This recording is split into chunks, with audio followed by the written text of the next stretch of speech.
Ada yang aneh di saham Bank Mandiri. Kuartal pertama tahun ini, labanya naik 16,6%. Salah satu yang paling kencang di antara bank besar. Tapi harga sahamnya turun hampir 18% dalam setahun, dan minggu lalu ikut rontok bareng IHSG. Laba naik, harga turun. Buat sebagian orang, ini alarm. Buat sebagian lagi, ini diskon. Di video ini kita bedah datanya, bukan feelingnya. Dan sebelum mulai, ingat, konten ini untuk tujuan edukasi, bukan merupakan nasihat keuangan atau financial advice. Bukan ajakan beli atau jual. Keputusan tetap di tangan lo. Kenalan dulu. Bank Mandiri itu bank dengan aset terbesar di Indonesia. Akhir 2025, asetnya tembus 2.830 triliun rupiah, naik 16,6% dalam setahun. Kalau BRI yang pernah kita bedah itu rajanya kredit mikro dan UMKM, Mandiri main di lapangan yang beda.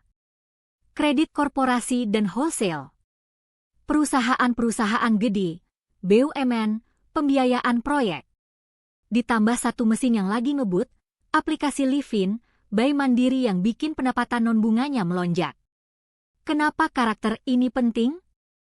Karena kredit korporasi itu marginnya lebih tipis daripada kredit mikro, tapi risikonya jauh lebih terkendali.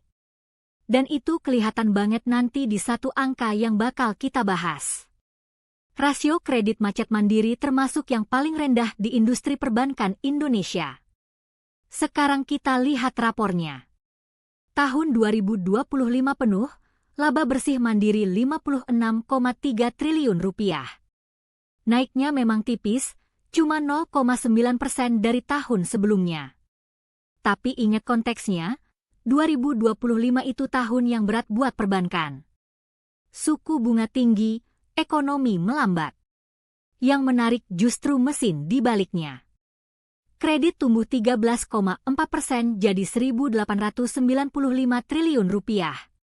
Dana pihak ketiga naik 23,9%. Dan pendapatan non-bunga, fee dari Livin, transaksi, treasury, melonjak 14,5% jadi 48,5 triliun rupiah. Terus masuk 2026, kuartal pertama, laba 15,4 triliun rupiah, naik 16,6% dibanding periode yang sama tahun lalu. Return on equity 22%. Artinya, tiap 100 rupiah modal yang ditanam, setahun bisa menghasilkan laba 22 rupiah. Buat bank sebesar ini, itu angka yang sehat banget. Jadi kalau kita lihat dapurnya doang, gak ada tanda-tanda mesin rusak. Justru lagi kenceng-kencengnya. Nah, ini bagian pentingnya. Harga saham BMRI sekarang di sekitar Rp3.900. Setahun terakhir turun hampir 18%. Akhir Juni kemarin bahkan ikut kena panic selling, waktu IHSG anjlok 3% sehari dan saham bank besar rontok berjamaah.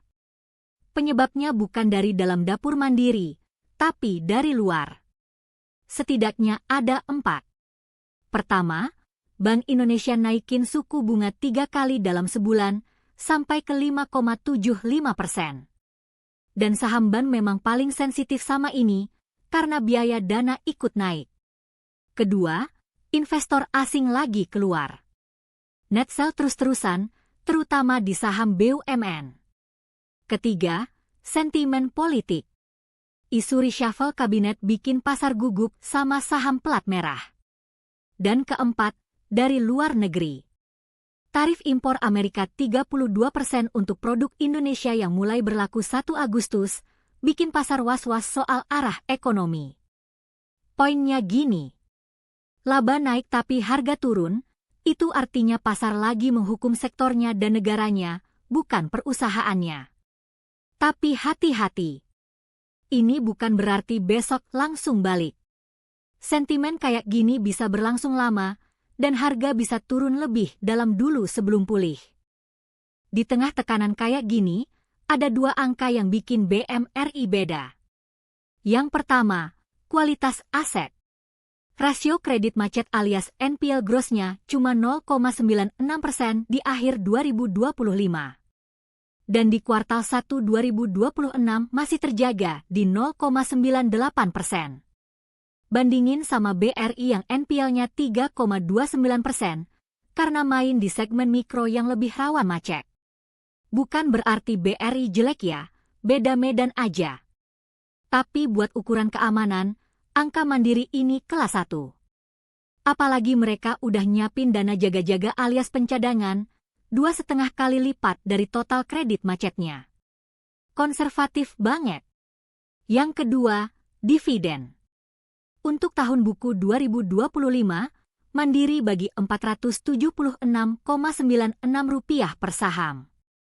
Di harga sekarang, itu setara imbal hasil sekitar 12%. Angka segede ini muncul justru karena harganya lagi turun. Dan catatan penting, yield segede ini gak otomatis keulang tiap tahun. Kalau harga naik atau laba berubah, yieldnya ikut bergeser. Proyeksi analis untuk tahun-tahun ke depan lebih konservatif, di kisaran 7-8%. Itu pun masih termasuk yang paling tinggi di bursa. Terus, pasar profesional lihatnya gimana? Konsensus 17 analis yang dirangkum TradingView kasih target harga rata-rata Rp5.300. Sekitar 36% di atas harga sekarang.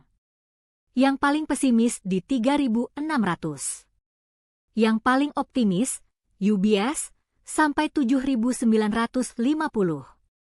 MNC, Danareksa, Macquarie, dan CGS semuanya di kisaran 6 ribuan. Dan mayoritas rekomendasinya, beli.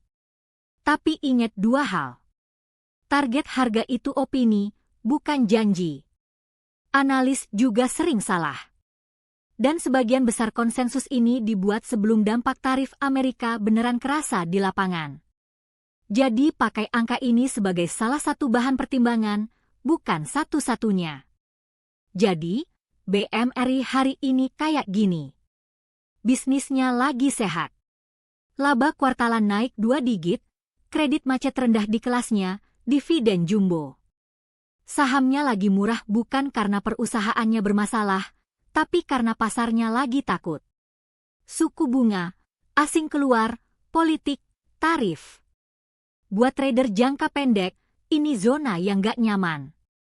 Buat investor yang horizonnya panjang dan ngerti risikonya, sejarah bilang momen kayak gini justru yang sering dicari-cari. Lo yang mana?